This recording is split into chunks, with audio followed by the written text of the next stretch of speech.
Hi guys, welcome back to the channel. I'm Dr. Downey, and today we're going to discuss a highly requested topic. This topic was requested by one of my long-term subscribers, and essentially it's the topic of steroid use and CRP.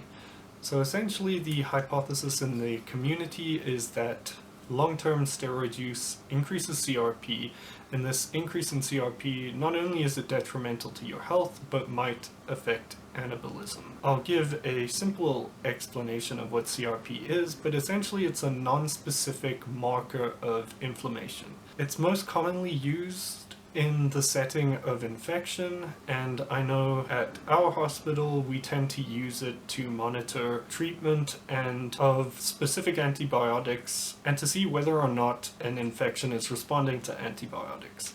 So essentially, if a CRP is decreasing, you've chosen the right antibiotic. But again, it's non-specific, and this means that it can be raised in many other states, not only in infection, but in the case of autoimmune disease, any condition that is going to create a state of possible inflammation. So the thought process behind anabolics increasing CRP is driven by a few studies that I could find.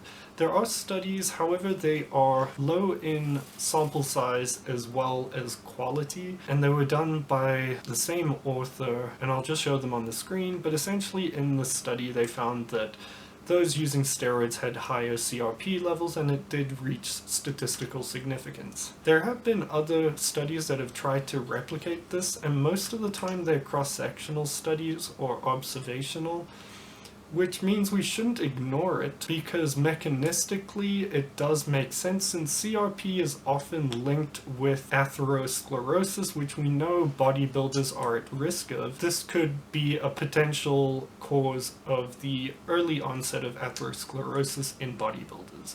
So it isn't something we should ignore, however the research on it is still limited.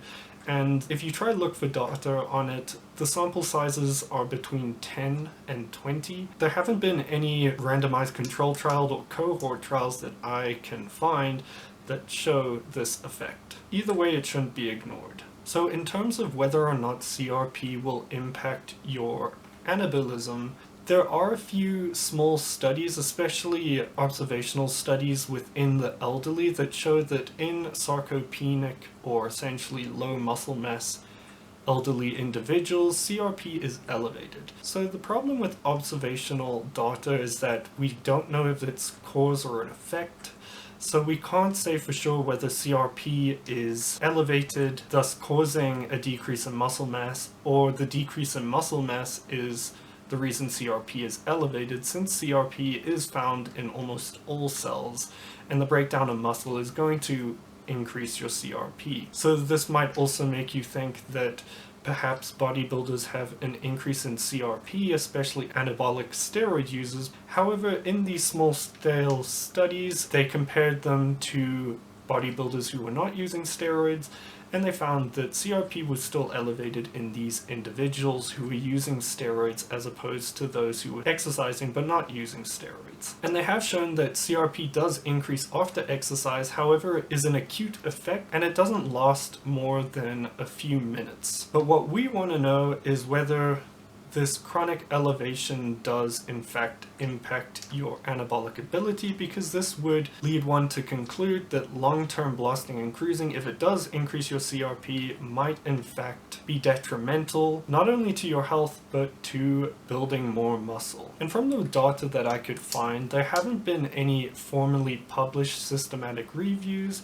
although we do have some prospective cohort trials which are fairly good quality. And essentially in these trials, which I'll show above, they found that it doesn't really impair muscle protein synthesis. However, CRP itself can in fact impair your aerobic fitness. So essentially it might make running longer distances a bit more difficult. And in terms of anabolism, it seems that low levels of CRP don't tend to impact anabolism. However, CRP, when given to myocytes or muscle cells, might shrink the muscle cells, but again, the research is limited in that regard. What I think is more important though is CRP's link to atherosclerosis and cardiovascular disease. It's been demonstrated in quite a few studies that high levels of circulating CRP result in poor cardiovascular outcomes. And I think this is more important. I personally haven't come across a long-term steroid user that has elevated CRP, but this again is anecdotal evidence and doesn't outweigh the fact that CRP can be increased in individuals who are blasting and cruising. So let's summarize what we have about CRP. So the research is very limited, and the studies that show elevations of CRP with anabolic steroids is limited by the fact that the sample sizes are small with poor research methods. In terms of CRP affecting anabolism, it seems that high levels of CRP, that above 10, impact anabolism more than lower chronically elevated levels of CRP. But lower chronically elevated levels of CRP impact your aerobic fitness as well as your insulin sensitivity. It impacts that negatively. And again, the more important topic would be the fact that chronic elevation of CRP is linked to cardiovascular disease. If I were to make a hypothesis, it does make sense that steroids in themselves do increase CRP, since they in fact increase most atherosclerotic markers like LDL and reduce HDL, as well as increase homocysteine. And therefore it would make sense that CRP is elevated also. But again, the research is a bit limited. So what should you do if your CRP levels are elevated? In most labs, elevation is defined as a CRP level above 4 milligrams per liter. And since it's linked to atherosclerosis, you might have guessed it, but drugs and lifestyle modifications that decrease the risk of your cardiovascular disease, i.e. increasing aerobic exercise, eating healthy, and obviously taking statins and ezetimibe, actually decrease CRP. There's a lot of research to show that statin therapy and ezetimibe monotherapy reduce CRP significantly. But I'm not suggesting you take these medications unless they're indicated. In most cases, I think reduction of the steroid you are using should take place. Lifestyle modification should be initiated. So this would be reducing saturated fat intake as well as increasing aerobic exercise. In terms of supplements that are over the counter, there is a bit of evidence that magnesium might decrease CRP, but that's usually only in a state of magnesium insufficiency and deficiency. Insufficiency meaning it's just not enough, deficiency meaning clearly your magnesium is low. In terms of the steroids, should you drop them completely? Well, if you do drop them completely, hypogonadism itself actually increases your CRP, which makes sense since hypogonadism contributes to cardiovascular disease and insulin insensitivity.